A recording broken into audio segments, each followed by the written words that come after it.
In the search for understanding and awakening, we are drawn to those teachings that convey the deepest wisdom with the greatest beauty. We are fortunate to find such a teaching. Although written in what most might consider Christian terms, A Course in Miracles embodies the essential wisdom found at the core of all the world's great religions.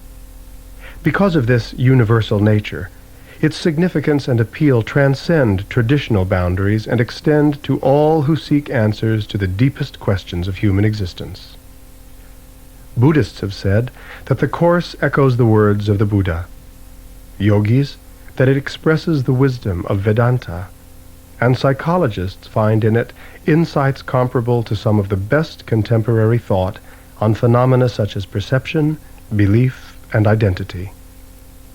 The Course was written down by two psychologists, Drs. Helen Schucman and William Thetford. In 1965, while teaching at the Columbia University College of Physicians and Surgeons, Dr. Schucman had a series of symbolic dreams and imagery experiences that culminated in hearing an inner voice that began dictating the Course. A psychologist and educator, conservative in theory and atheistic in belief, needless to say, she was surprised and disconcerted by these events. Since she felt she was the scribe, not the author of this material, she therefore chose to remain anonymous. The Course was first published in 1976 and consists of 3 volumes. The language of the Course is exceptionally poetic and contains a wealth of succinct, powerful, and moving aphorisms that readily stand by themselves as potent capsules of wisdom. Following is a selection of passages from the Course on peace, purpose, trust, fear, joy, and forgiveness that should be equally meaningful to those of you familiar with the Course and those new to it. And while the poetic passages in Accept This Gift are spiritually inspiring, they are also eminently practical. You'll notice that at the end of many of the passages there are affirmations. If repeated often to yourself, these statements, which begin with the word I, can help change your thinking and behavior in desired directions. So now, let us begin.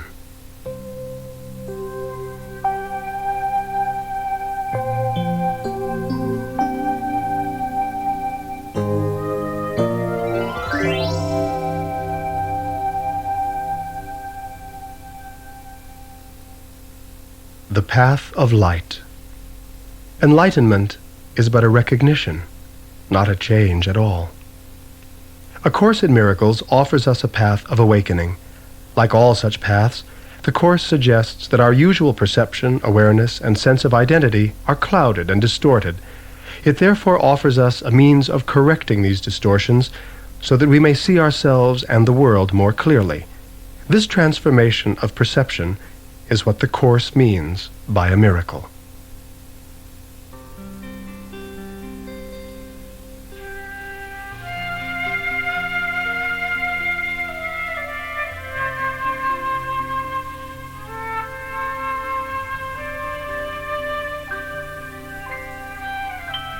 The nature of the Course. This Course was sent to open up the path of light to us and teach us, step by step, how to return to the eternal self we thought we lost. The goal of the curriculum, regardless of the teacher you choose, is Know Thyself. This is a course in mind training. To learn this course requires willingness to question every value that you hold. The Course does not aim at teaching the meaning of love, for that is beyond what can be taught. It does aim, however, at removing the blocks to the awareness of love's presence, which is your natural inheritance. Your goal is to find out who you are.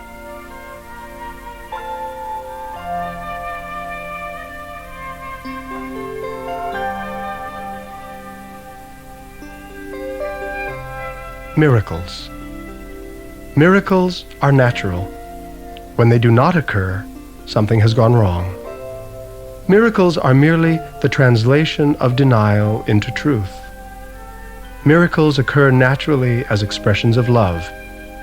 The real miracle is the love that inspires them. In this sense, everything that comes from love is a miracle. The miracle comes quietly into the mind that stops an instant and is still. The miracle of life is ageless, born in time, but nourished in eternity. I offer only miracles today, for I would have them be returned to me.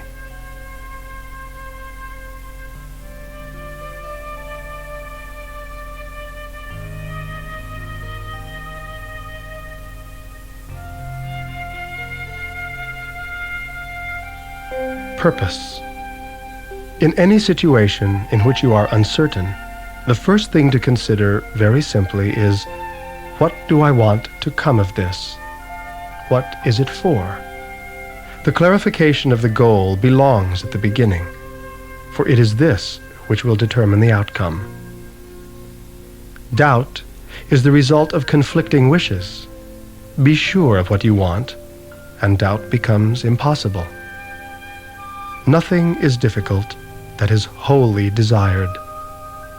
No one who has a single purpose, unified and sure, can be afraid. No one who shares his purpose with him cannot be one with him.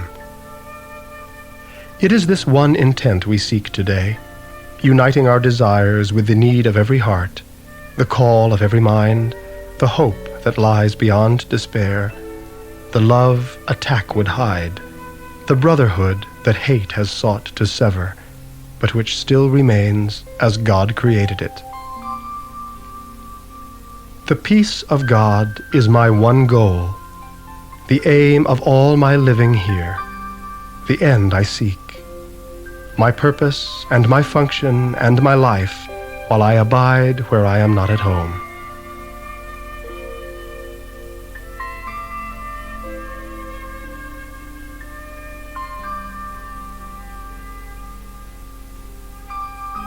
Choice.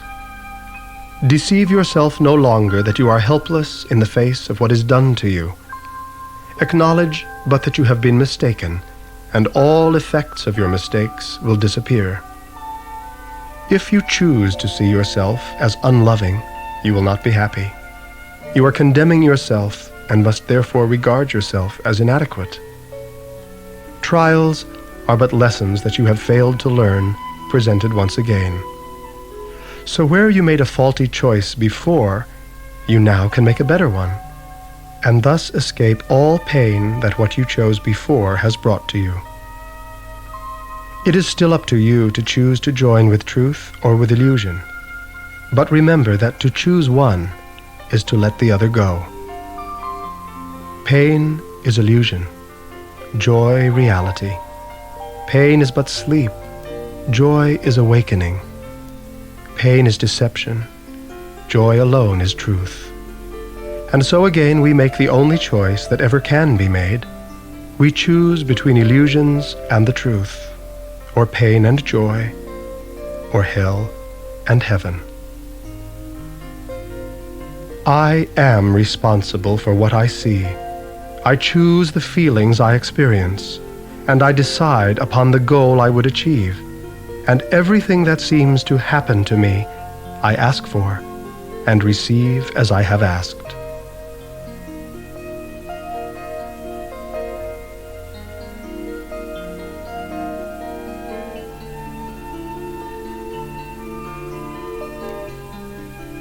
Truth and reality. Truth can only be experienced. It cannot be described, and it cannot be explained. Truth is beyond your ability to destroy, but entirely within your ability to accept. Do not try to look beyond yourself for truth can only be within you. Truth lies only in the present, and you will find it if you seek it there. Truth is restored to you through your desire, as it was lost to you through your desire for something else. How can a fact be fearful unless it disagrees with what you hold more dear than truth? The search for truth is but the honest searching out of everything that interferes with truth. Truth is. It can neither be lost, nor sought, nor found. It is there, wherever you are, being within you. Yet it can be recognized or unrecognized. You cannot be safe from truth, but only in truth. Reality is the only safety.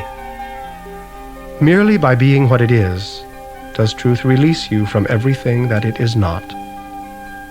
Reality cannot threaten anything except illusions, since reality can only uphold truth. Nothing real can be threatened. Nothing unreal exists. Herein lies the peace of God. When a situation has been dedicated wholly to truth, peace is inevitable. I am in need of nothing but the truth.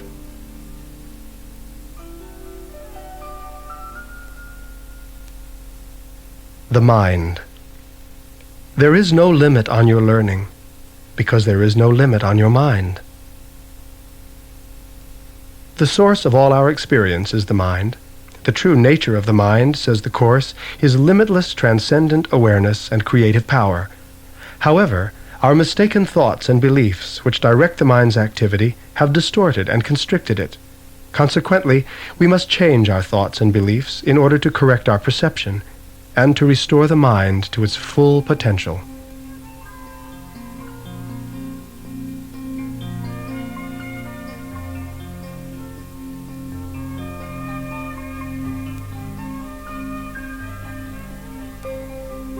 Mind. Every mind contains all minds, for every mind is one. Whatever you accept into your mind has reality for you.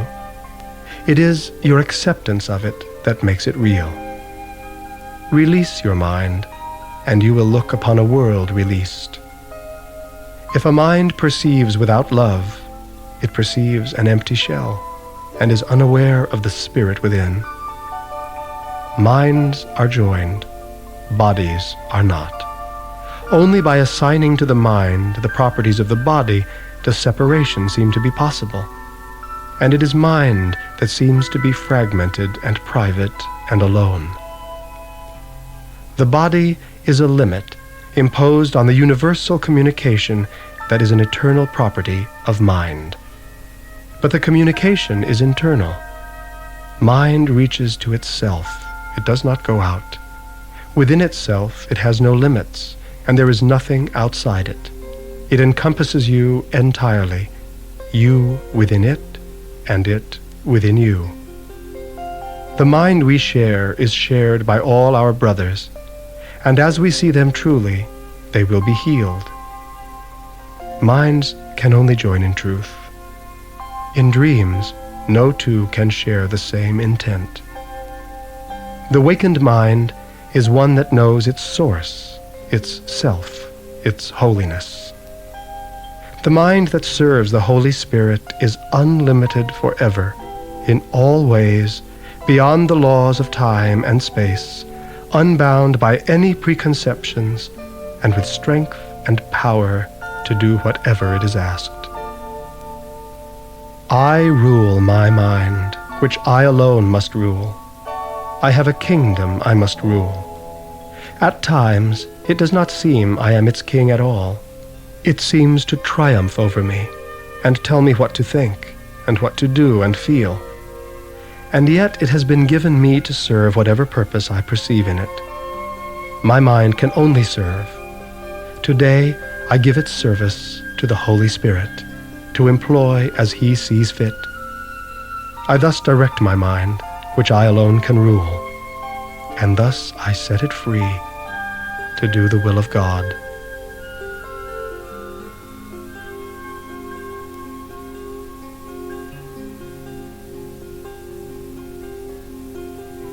Belief. Your state of mind and your recognition of what is in it depend on what you believe about your mind. Whatever these beliefs may be, they are the premises that will determine what you accept into your mind. When you believe something, you have made it true for you. No belief is neutral. Every one has the power to dictate each decision you make. For a decision is a conclusion based on everything that you believe. The recognition that you do not understand is a prerequisite for undoing your false ideas. Truth will correct all errors in my mind.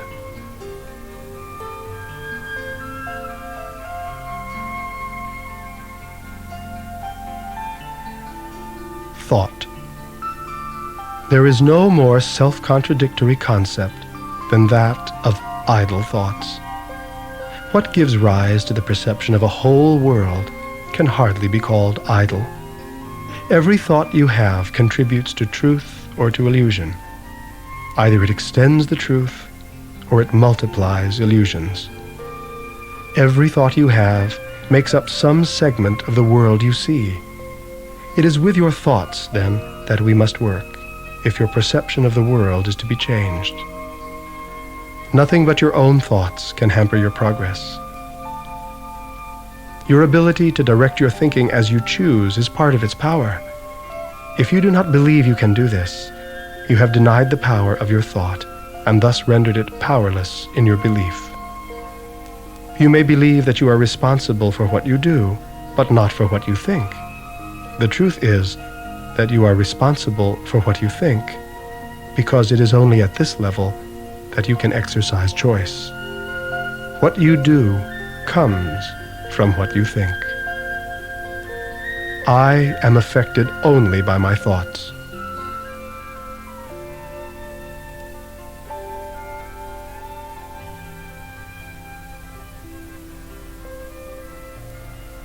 Perception. Misperceptions produce fear, and true perceptions foster love. You respond to what you perceive, and as you perceive, so shall you behave. Everything you perceive is a witness to the thought system you want to be true. What you perceive in others, you are strengthening in yourself. Perception is a choice, and not a fact. But on this choice depends far more than you may realize as yet. For on the voice you choose to hear, and on the sights you choose to see, depends entirely your whole belief in what you are. Instruction in perception is your great need. What would you see? The choice is given you. But learn and do not let your mind forget this law of seeing. You will look upon that which you feel within.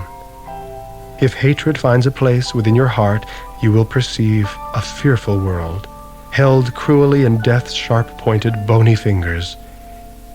If you feel the love of God within you, you will look out on a world of mercy and of love. Learn how to look on all things with love, appreciation, and open-mindedness. You have no conception of the limits you have placed on your perception, and no idea of all the loveliness that you could see. Perception can make whatever picture the mind desires to see. Remember this. In this lies either heaven or hell, as you elect. Perception is a mirror, not a fact, and what I look on is my state of mind, reflected outward.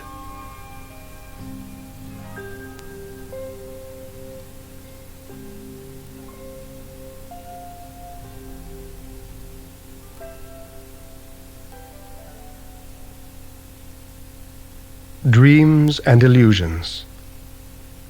Your sleeping and your waking dreams have different forms, and that is all.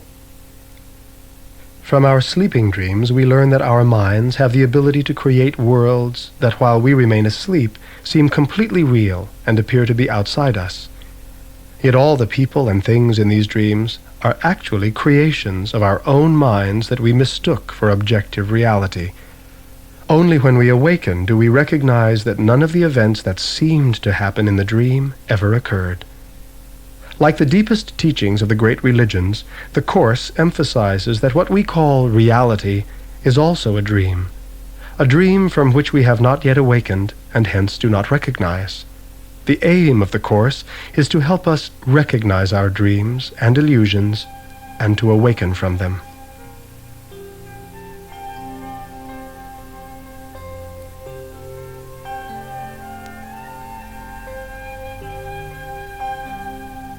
Dreams.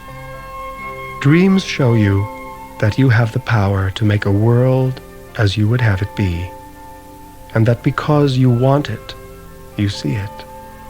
And while you see it, you do not doubt that it is real. Yet here is a world clearly within your mind that seems to be outside. What you seem to waken to is but another form of this same world you see in dreams. All your time is spent in dreaming. Your sleeping and your waking dreams have different forms, and that is all. In dreams, effect and cause are interchanged, for here the maker of the dream believes that what he made is happening to him.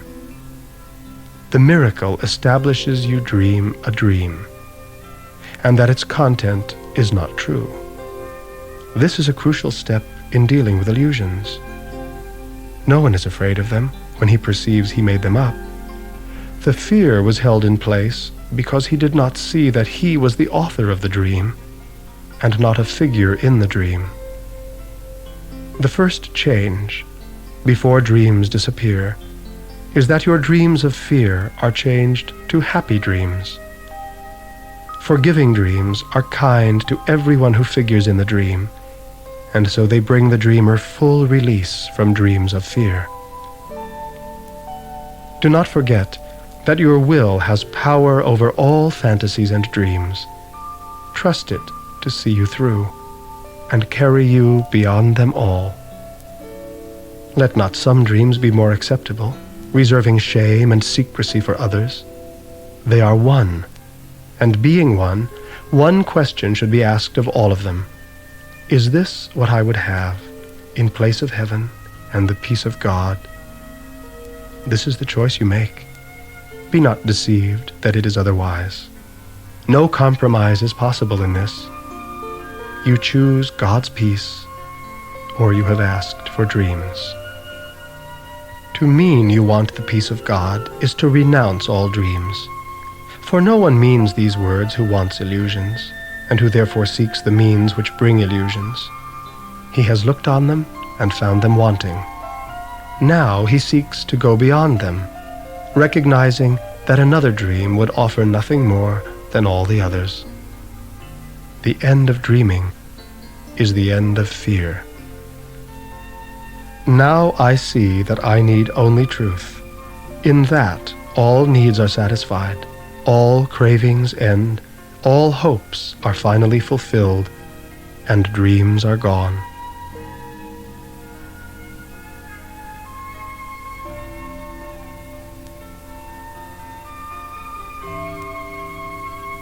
Illusions. Every fantasy, be it of love or hate, deprives you of knowledge. For fantasies are the veil behind which truth is hidden. To lift the veil that seems so dark and heavy, it is only needful to value truth beyond all fantasy, and to be entirely unwilling to settle for illusion in place of truth. Every illusion carries pain and suffering in the dark folds of the heavy garments in which it hides its nothingness. Freedom from illusions lies only in not believing them. What is temptation but a wish to make illusions real? One illusion, cherished and defended against the truth, makes all truth meaningless and all illusions real. Such is the power of belief. Truth does not fight against illusions, nor do illusions fight against the truth. Illusions battle only with themselves. You cannot perpetuate an illusion about another without perpetuating it about yourself.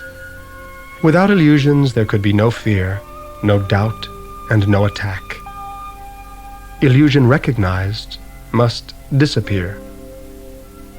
The father of illusions is the belief that they have a purpose, that they serve a need or gratify a want.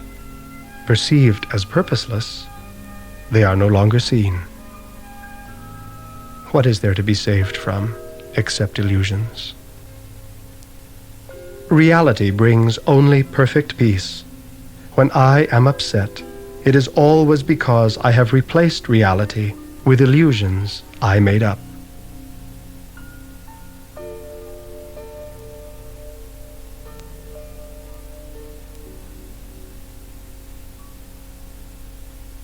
The world and time. The only aspect of time that is eternal is now. The Course suggests that the world and time are creations of mind and part of our dreams. When we forget this, we lose awareness of our true identity and see ourselves as limited to bodies in the temporal world. Yet we are free to seek beyond the world and time for the eternal and the changeless, already present, as the Course emphasizes, in this and every moment.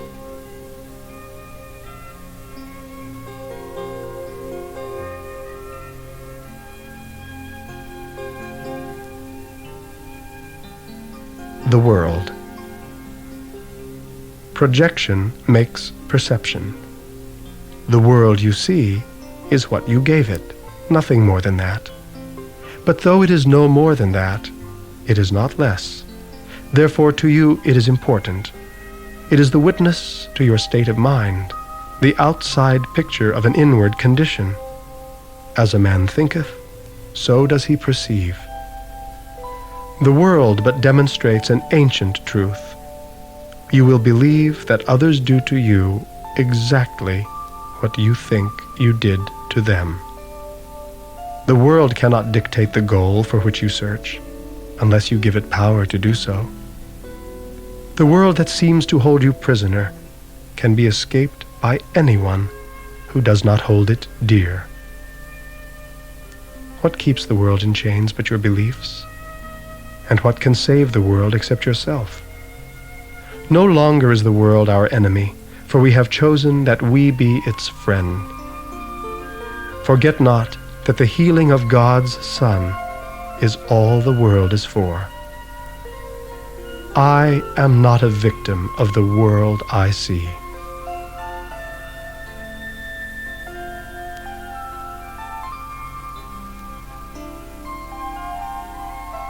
Time. Time and eternity are both in your mind, and will conflict until you perceive time solely as a means to regain eternity. Now is the closest approximation of eternity that this world offers.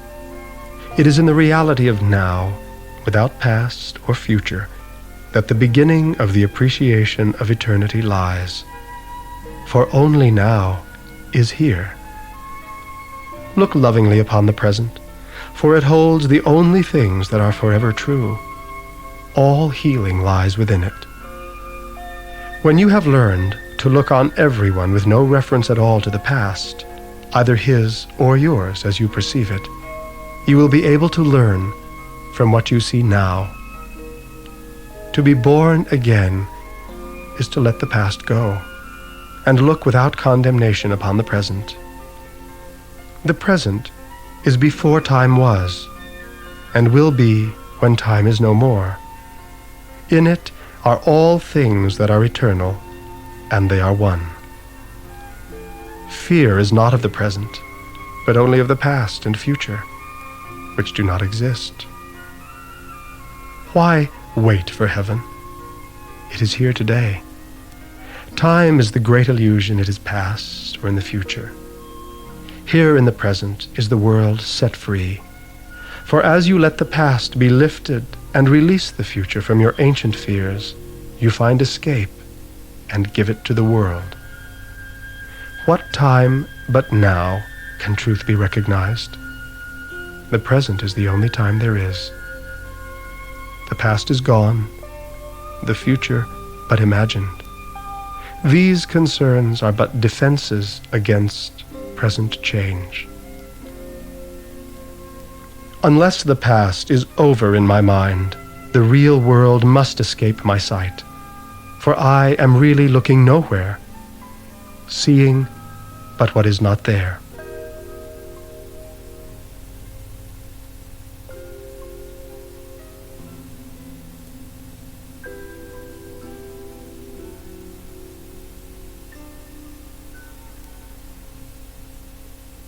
Mistaken identity.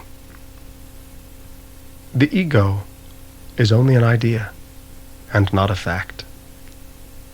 The Course maintains that we have forgotten our true identities as creators of the dream, and constructed in its place a false self-concept, the ego. The ego sees itself as a victim of the world, confined to the body, alone and separated from others, the universe, and God. To awaken from the dream means recognizing the illusory nature of this constricted self-concept, and perceiving the body not as a means of grasping at the fleeting pleasures of the world, or as a prison enclosing the self, but as an instrument for learning and communication.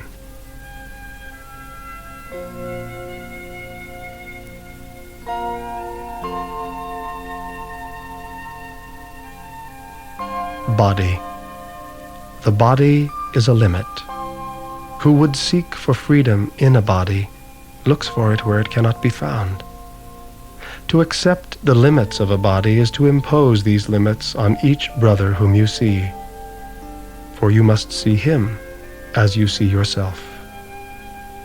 The mind can be made free when it no longer sees itself as in a body, firmly tied to it and sheltered by its presence. The body can but serve your purpose. As you look on it, so it will seem to be.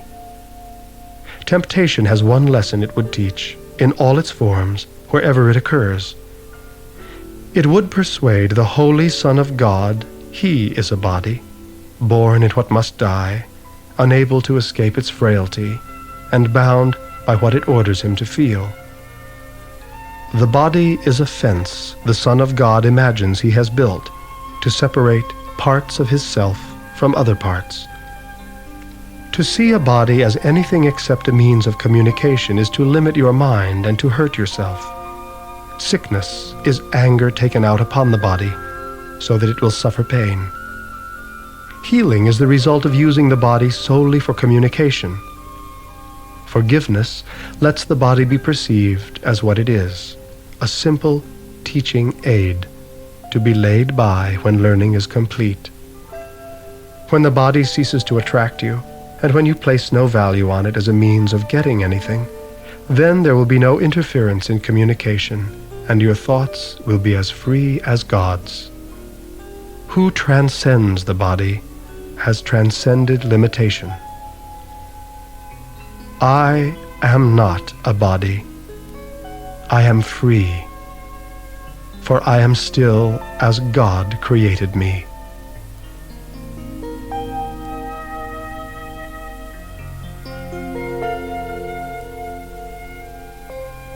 Ego. The ego is quite literally a fearful thought. The ego is your belief. The ego is a confusion in identification.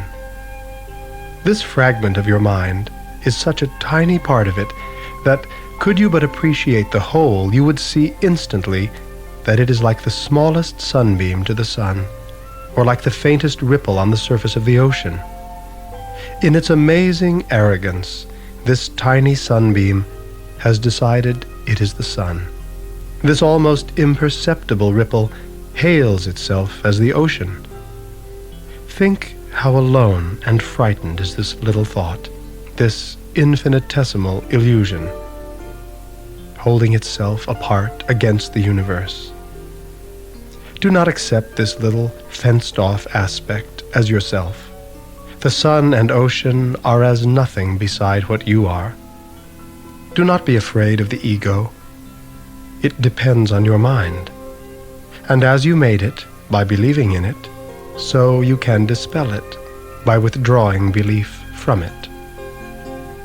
Only your allegiance to it gives the ego any power over you.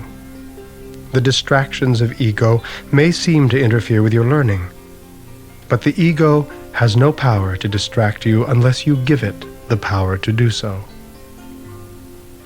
You must have noticed an outstanding characteristic of every end that the ego has accepted as its own. When you have achieved it, it has not satisfied you. That is why the ego is forced to shift ceaselessly from one goal to another, so that you will continue to hope it can yet offer you something. To hold a grievance is to let the ego rule your mind. No one alone can judge the ego truly, yet when two or more join together in searching for truth, the ego can no longer defend its lack of content. Our union is therefore the way to renounce the ego in you. The truth in both of us is beyond the ego. You believe that without the ego all would be chaos, yet I assure you that without the ego all would be love. If you will lay aside the ego's voice, however loudly it may seem to call, if you will not accept its petty gifts that give you nothing that you really want, if you will listen with an open mind that has not told you what salvation is, then you will hear the mighty voice of truth, quiet in power, strong in stillness, and completely certain in its messages.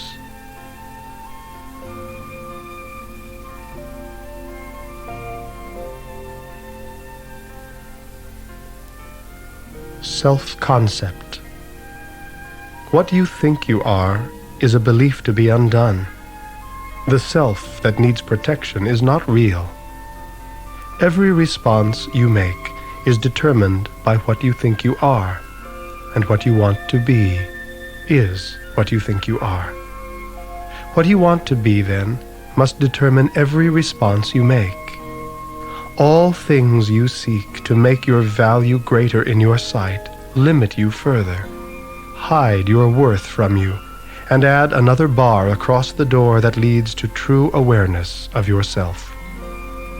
The concept of the self stands like a shield, a silent barricade before the truth, and hides it from your sight. All things you see are images because you look on them as through a barrier that dims your sight and warps your vision, so that you behold nothing with clarity. Your concept of the world depends upon this concept of the self, and both would go if either one were ever raised to doubt.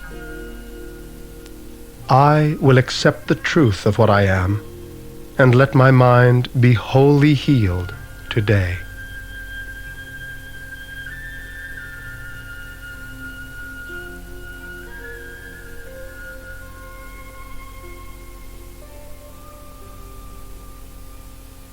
True identity. What treasure would I seek and find and keep that can compare with my identity? To relinquish identification with the ego and the body is to awaken to our true identity, says the Course. This true identity has remained as it always was, pure spirit, forever changeless, peaceful, and at one with God, awaiting only our recognition.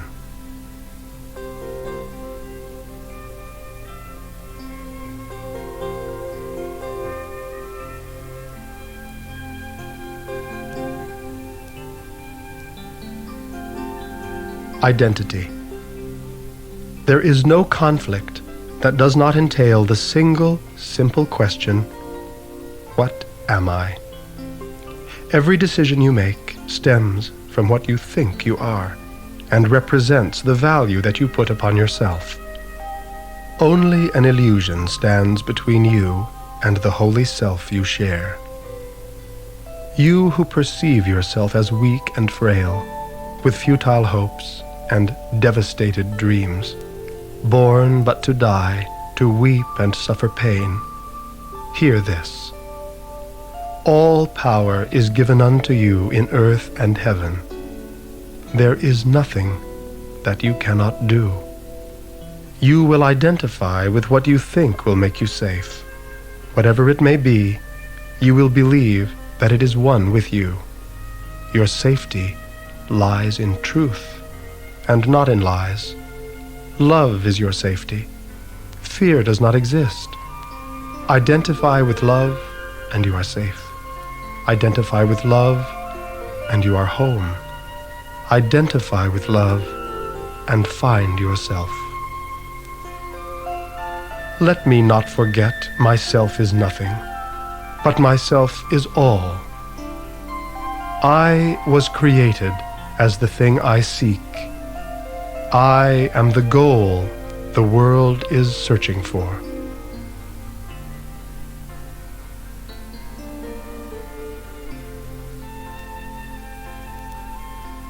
Self.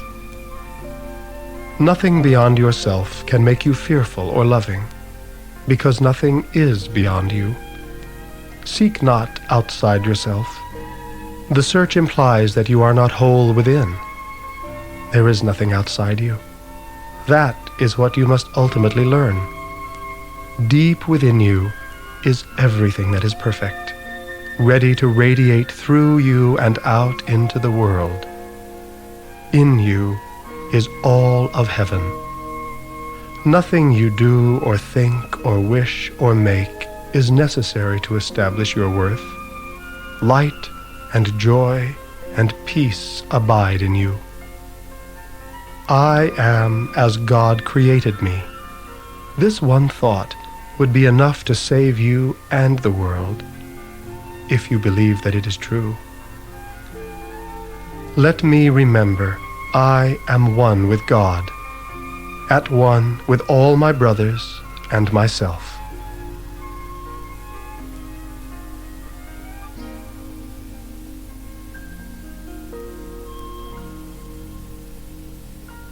Spirit.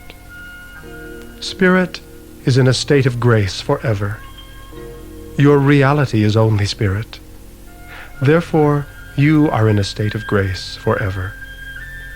Spirit makes use of mind as means to find its self-expression, and the mind which serves the spirit is at peace and filled with joy. Yet mind can also see itself divorced from spirit, and perceive itself within a body. It confuses with itself. Without its function, then it has no peace, and happiness is alien to its thoughts. Your mind can be possessed by illusions, but spirit is eternally free.